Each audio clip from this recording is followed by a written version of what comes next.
Hello ചങ്ങായിമാരെ, 2 ദിവസം മുമ്പ് നിങ്ങളെല്ലാവരും കണ്ടു കാണും നമ്മളെ ദീപകിൻ്റെ മരണവാർത്ത, വേദനിപ്പിക്കുന്ന വാർത്ത എല്ലാവരും കണ്ടു കാണും.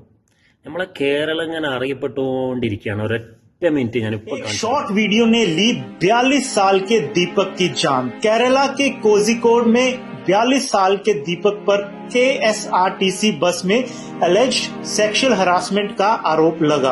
एक शॉर्ट वीडियो बिना पुलिस कंप्लेंट के वायरल हुई। கேரளால கோழிக்கோடுல இருந்து கண்ணூருக்கு ஒரு பஸ் போயிட்டு இருந்தது. அந்த பஸ்ல ஷிம்ஜிதா முஸ்தபா அப்படிங்கிற ஒரு பொண்ணு டிராவல் பண்ணிட்டு இருந்தாங்க. அவங்க ஒரு psychologist by profession and she is also content creator. அதாவது சோஷியல் மீடியா மெயினா இன்ஸ்டாகிராம்ல வந்து ரீல்ஸ் வீடியோஸ்லாம் நிறைய போட்டுட்டு இருப்பாங்க அப்பப்போ. சோ அவங்களுக்கு ஒரு பேசிக் ஃபாலோயிங் சோஷியல் மீடியால இருந்தது.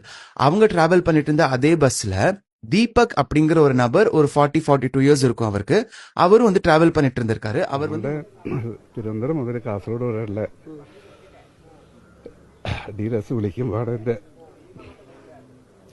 പുള്ളിയുടെ ഒരു ദീപക് എന്നുള്ളത് അറിയുള്ളൂ. കോഴിക്കോട് ഇന്നലെ ആത്മഹത്യ ചെയ്ത ദീപകിന്റെ വീട്ടിലാണ് നമ്മളുള്ളത്. ദീപക് ജോലി ചെയ്യുന്ന സ്ഥാപനത്തിന്റെ ഉടമ പ്രസാദാണ് നമ്മളോടൊപ്പം ഉള്ളത്. മുദ്ര ഇംപെക്സ് എന്ന് പറഞ്ഞ സ്ഥാപനത്തിലായിരുന്നു, സെയിൽസിലായിരുന്നു ദീപക് ജോലി ചെയ്തിരുന്നത്. അദ്ദേഹം ഈ ജോലിയുടെ ആവശ്യാർത്ഥം പയ്യന്നൂരിലെത്തിയപ്പോഴാണ് ഈ സംഭവം ഉണ്ടാകുന്നത്. മരണത്തിനു മുൻപ് സ്ഥാപനത്തിന്റെ ഉടമ അദ്ദേഹത്തെ വിളിച്ചു വരുത്തി സംസാരിക്കുകയും ആത്മധൈര്യം നൽകുകയും ഒക്കെ ചെയ്തിരുന്നു. അദ്ദേഹത്തോട് തന്നെ നമുക്ക് ചോദിക്കാം, എന്താണ് താങ്കൾ അദ്ദേഹത്തോട് പറഞ്ഞത്? ആ സമയത്ത് വിളിച്ചു വരുത്തി പറഞ്ഞത് എന്തായിരുന്നു? വെള്ളിയാഴ്ച രാത്രി തന്നെ എനിക്കൊരാൾ ട്രിവാൻഡ്രം സൈഡിലൊരാൾ കമന്റ് ചെയ്തു തന്നിട്ടുണ്ട്. അപ്പം എന്നോട് പറഞ്ഞു ഇങ്ങനെ ദീപക്കാണോ നോക്കാൻ പറഞ്ഞു. അപ്പോൾ ഞാൻ നോക്കിയ സമയത്ത് ദീപക്കാണ്. അപ്പോൾ അതിനകത്ത് ദീപക്കിന്റെ ഭാഗത്തൊരു തെറ്റില്ലെന്ന് ഞാൻ പുള്ളിയുടെ അടുത്ത് അപ്പം തന്നെ പറഞ്ഞു. അപ്പോൾ അത് കഴിഞ്ഞു രാത്രി ഒരു 11:15 എനിക്ക് ആ ഫസ്റ്റ് ആൾ അയച്ചു തരുന്നത്. അപ്പോൾ ഞാൻ ആ സമയത്ത് വീട്ടിലായിരുന്നില്ല. അപ്പോൾ ഞാൻ ഒരു 12 മണിക്ക് വീട്ടിലെത്തി കഴിഞ്ഞ ശേഷം ഇങ്ങനെ കടന്നപ്പോൾ ഇങ്ങനെ കമന്റ്സ് ഉണ്ടാവുമല്ലോ എന്ന് വിചാരിച്ചു. അപ്പം ആ കമന്റ്സ് നോക്കിയ സമയത്ത് ഒത്തിരി പേര് ദീപകിന്റെ ഭാഗത്തൊരു കുറ്റം പറയുന്നില്ല. എല്ലാവരും ആ ഒരു പെൺകുട്ടീനെ പറ്റിയിട്ടേ പറയുന്നുള്ളൂ. അപ്പോൾ ഞാനൊരു 2:30 മണി വരെ കമന്റ്സ് വായിച്ചുകൊണ്ടേയിരുന്നു. അപ്പോൾ അതിനകത്ത് കുറച്ച് സ്ക്രീൻഷോട്ടൊക്കെ എടുത്ത് വെച്ചു. ദീപകിനെ കാണിക്കണമല്ലോ. അപ്പം സാറ്റർഡേ പിന്നെ ഞാൻ ഉദ്ദേശിച്ചു ഫോണിൽ വിളിച്ചില്ല. മീൻസ് എന്ന് വെച്ച് കഴിഞ്ഞാൽ ഫോണിൽ കൂടെ നമ്മൾ സംസാരിക്കുമ്പോൾ ഏത് രീതിയിലാണ് പുള്ളി എടുക്കുന്നത് പറയാൻ പറ്റില്ലല്ലോ. അപ്പം വിളിച്ചു വരുത്തി കാര്യങ്ങളിരുന്ന് സംസാരിച്ചു. ഇങ്ങനെയാണ് ഇതിൻ്റെ ഭാഗത്തൊരു തെറ്റില്ല. അപ്പം നമ്മൾ എന്തെങ്കിലും കൗണ്ടറായിട്ട് നമ്മൾ എന്താ ചെയ്യേണ്ടതെന്ന് വെച്ചാൽ ചെയ്യാം. അപ്പം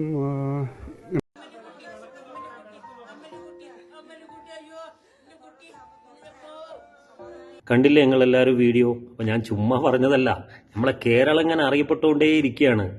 പിടിച്ചുപറിയും കൊലപാതകങ്ങളുമായിട്ട് നമ്മളെ കേരളം എന്താ പറയുക, ന്യൂസുകളെ കൊണ്ട് ഇങ്ങനെ നിറഞ്ഞുകൊണ്ടിരിക്കുകയാണ്. എല്ലാ സ്ഥലങ്ങളിലും ന്യൂസുകളാണ്, എല്ലാ ചാനലുകളിലും ന്യൂസാണ്. അപ്പോൾ ഒന്ന് നോക്കി ഞാൻ ഈ വീഡിയോ എനിക്ക് തോന്നുന്ന 2 ദിവസം കൊണ്ട് 1.5 മില്യൺ വ്യൂവേഴ്സാണ് വന്നത്. ഇതൊക്കെ വീഡിയോ വൈറലാവുക എന്നുള്ള ലക്ഷ്യത്തിൽ നമ്മൾ ഓരോരോ കാട്ടിക്കൂട്ടിൽ കാട്ടുമ്പോൾ ഒരു കുടുംബത്തിന് നഷ്ടപ്പെടുന്നത് അവരുടെ ജീവിതങ്ങളാണ്, അവരുടെ ജീവനുകളാണ്. അപ്പം അതുകൊണ്ട് ഇനി ഏറ്റവും ബെറ്ററായ ഒരു കാര്യം എന്ന് പറഞ്ഞാൽ ബസ്സിലൊക്കെ പോകുമ്പോൾ ആണുങ്ങളോടാണ് കേട്ടോ, ഒരു ക്യാമറ കയ്യിൽ കരുതുക. നല്ല ഫുൾ ചാർജൊക്കെ ഉള്ള ഒരു ഫോൺ ക്യാമറ നന്നായിട്ട് കയ്യിൽ കരുതുക. എന്നിട്ട് പിന്നെ നമുക്ക് യാത്ര ചെയ്യാൻ തുടങ്ങാം. അതാണ് ഏറ്റവും നല്ലത്. ടച്ച് ചെയ്താൽ നമുക്ക് സോഷ്യൽ മീഡിയ ഇടുക, പെണ്ണുങ്ങൾക്ക് മാത്രമൊന്നുമല്ല, ആണുങ്ങളെ കൊണ്ടും പറ്റും.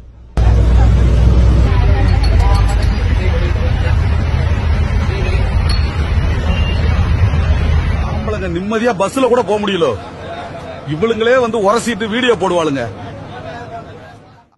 കണ്ടില്ല നിങ്ങൾ? അപ്പൊ ഇതുപോലുള്ള ഡ്രസ്സും കാര്യങ്ങളൊക്കെ ഓർഡർ കൊടുത്ത് ഫോണിൽ നല്ല ചാർജും കാര്യങ്ങളൊക്കെ വെച്ചിട്ടേ നമ്മൾ യാത്ര ചെയ്യുള്ളൂ.